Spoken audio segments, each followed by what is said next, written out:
everyone, my name is Caitlyn, and in this video, I will be exploring connections between task-based language teaching, TBLT, and the ACTFL modes of communication.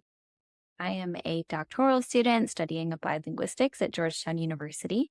Prior to beginning my PhD program, I was an elementary and high school Spanish teacher. My current research interests as a graduate student are closely tied to my teaching background and broadly look at issues within instructed second language acquisition, the researcher-practitioner interface, and task-based language teaching.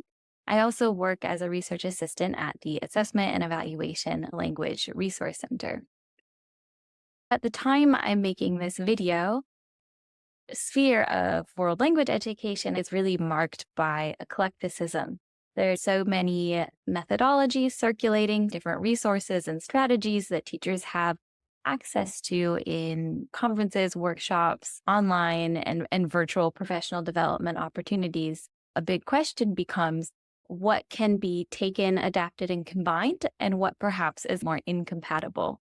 In this video, I'll be focusing on task-based language teaching and examining the ways in which that it does fit within a program that is also pushing towards proficiency-based instruction and follows the ACTFL proficiency guidelines. The question I'll be addressing is how can task-based language teaching support learners' communicative abilities across the three modes of communication?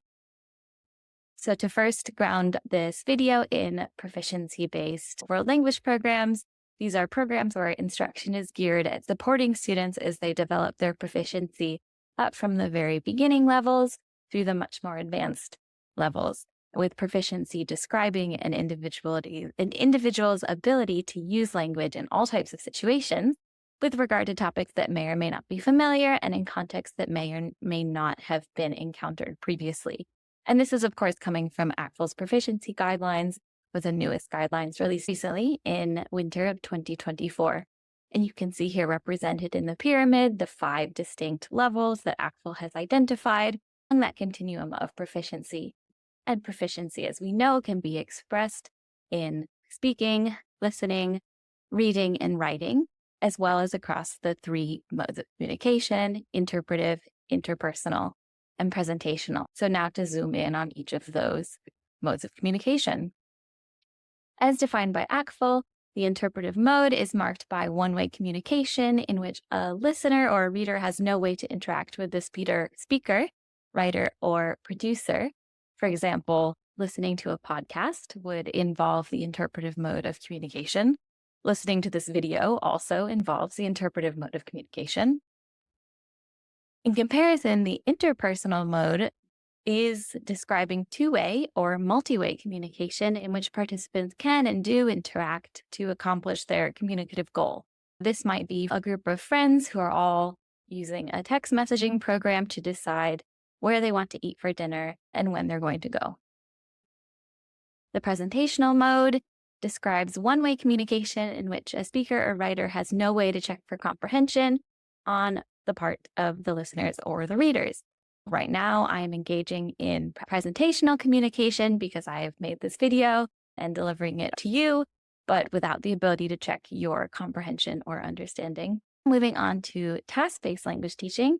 Task-based language teaching is an approach to language instruction that supports learners in developing their functional language abilities and addresses their communicative needs from the very earliest stages of learning. It is focused on what learners need to be able to do with the target language outside of the classroom. It's a very learner-centered approach based on their communicative needs, but also their individual differences. TBLT is also a research-based pedagogy and has strong foundations in the cognitive interactionist theories of instructed second language acquisition and is connected to the empirical studies in this area. To compare and contrast TBLT to other language teaching approaches that might be more traditional, in a more traditional instructional approach, there's a big focus on language. The class is organized around discrete points of language that have been pre-selected and form the basis of this grammatical syllabus. For example, if the program has units and the units look something like the ones described below, where there is a key grammatical feature, the present tense, and a piece of vocabulary, like family vocabulary. This is a more traditional grammar-based syllabus that you would find in a traditional teaching approach. And it contrasts with task-based language teaching because in TBLT, the curriculum is not organized around discrete linguistic components like irregular past tense verbs, but is instead organized around real-world tasks that are sequenced based on their difficulty and their relevance to learners. So these tasks describe very broadly the real-world activities people think of when planning, conducting, or recalling their day. For example, I live in DC. I have a car. When I drive to the office, I often need to move my car several points throughout the day to avoid getting a ticket. So this process of reparking my car, scanning all the different parking signs on the various side streets, this is an interpretive task. If I run into any of the different traffic officers, it also becomes an interpersonal task, as if I'm asking for help to try to understand what exactly the signs say. So within this very broad definition, scholars, researchers, teachers have also focused in a little bit more on the 4 main criteria of a task. These means that tasks, in order to be considered a task from a TBLT perspective, must have each of these characteristics. First, a primary focus on meaning. Second, some sort of gap. Third, it must ask learners to rely on their own resources. And fourth, it should have a clearly defined non-linguistic outcome.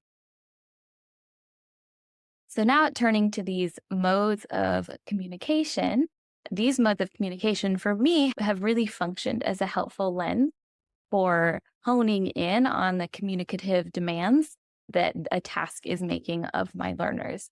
To illustrate that, I've selected a task that fits within each mode of communication, providing a sense of what this might look like, this dual focus on TBLT and the ACTFL modes of communication in a classroom level.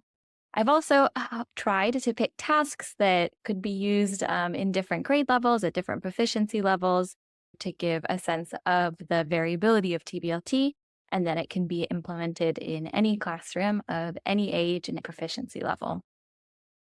Starting with the interpretive mode, the example task here is called Snack Attack. And the goal of this task for the students is to pick out of a selection of new snacks they've never tried, the snack they think would be most appetizing and they're most interested in sampling. It's an interpretive task because the students are watching a series of reaction videos. As a Spanish teacher, social media platforms were one of my biggest resources for finding these videos. I have a collection of reaction videos of students trying unfamiliar snacks in the target language. So I would bring these to class, have my students watch them, and then they would go through a process of figuring out and sharing out which snack they would most like to sample and why. This is an interpretive task because my students aren't able to engage with the people who made the videos. They have to listen, take in that language, and then use that language to accomplish something else. If you're interested in learning more about this task, it is available and free for download on the TBLT Language Learning Task Bank, which I will share about in a little more detail towards the end of my video. Turning now to the interpersonal mode, to demonstrate what this mode might look like from a TBLT perspective, I've got the task, my back to school backpack task. This task is available on the task bank. The goal is for students to help a friend prepare for a day at school, split into pairs or larger groups, depending on the developmental level of the students, wherein half the students have a full backpack that does have school supplies in it, and the other half of the students have an empty backpack. They can't see each other's backpacks, but must collaboratively work together so that ultimately both sets of students have full backpacks with the same kind and quantity of school supplies ready for a day of learning in the classroom. This task was recently featured as the focal task of the open access article, Let's Talk Tasks, put out by the Task Journal. If you're interested in not only getting the materials behind this task, but also reading about how other teachers have integrated it into their practices, I recommend that you check it out. Last but not least, we have our task that demonstrates what TBLT might look like in a focus on the presentational mode. This task is called Summer Volunteer Opportunities. In this task, students are comparing and contrasting different available volunteer organizations, selecting one they think they would be the best fit for, and creating an application video where they highlight their own strengths and make connections between this organization and their own interests in the hopes of working there over the summer to fulfill their volunteer hours required that were, at least in my case, were required for students to graduate. So here we've got a presentational task because now it's the students who are taking information, synthesizing it, and presenting it to a third party who is not present and does not give them any sort of engagement. So they must communicate without getting that input and without getting that feedback for comprehension. So some takeaways and final reflections. What I hope these example tasks have shown is that both TBLT and the modes of communication are prioritizing learning by doing and equipping learners for success in a range of different types of interactions and experiences that they're likely to encounter outside of the classroom, all with the common goal of advancing and building their proficiency. So what TBLT contributes to this partnership, I think, is that it provides extra focus and intentionality around creating tasks that represent modes of communication in a way that's not decontextualized and instead really closely intertwined with what students need and want to be doing in the target language, as opposed to really isolated and decontextualized activities that maybe address the different modes of communication but aren't clearly rooted and connected in real world exchanges. What I think the ACTFL modes of communication, what I think that background really contributes to a TBLT program and to this kind of symbiotic partnership is that it ensures that this TBLT program isn't overly focused or overly represents just one mode of communication, and instead takes into account the different modes of communication and represents them in a way that's reflective of the students' needs.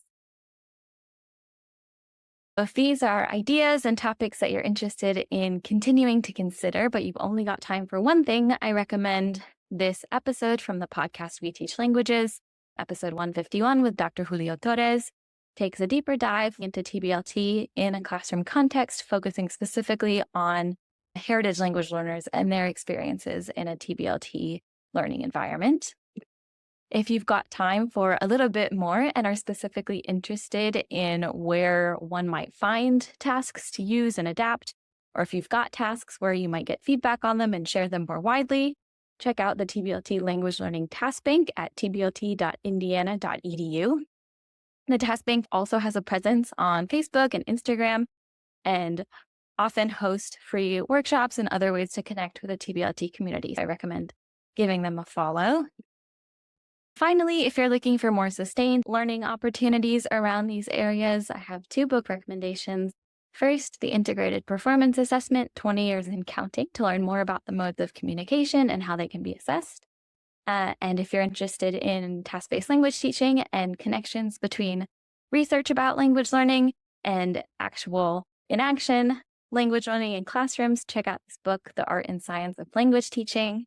I highly recommend reading them both and considering the ways in which they might be mutually informative and support your classroom practices. So with that, I thank you for listening. My name is Caitlyn Pineault. If you enjoy thinking and talking about these issues as much as I do, please don't hesitate to reach out and keep the conversation going.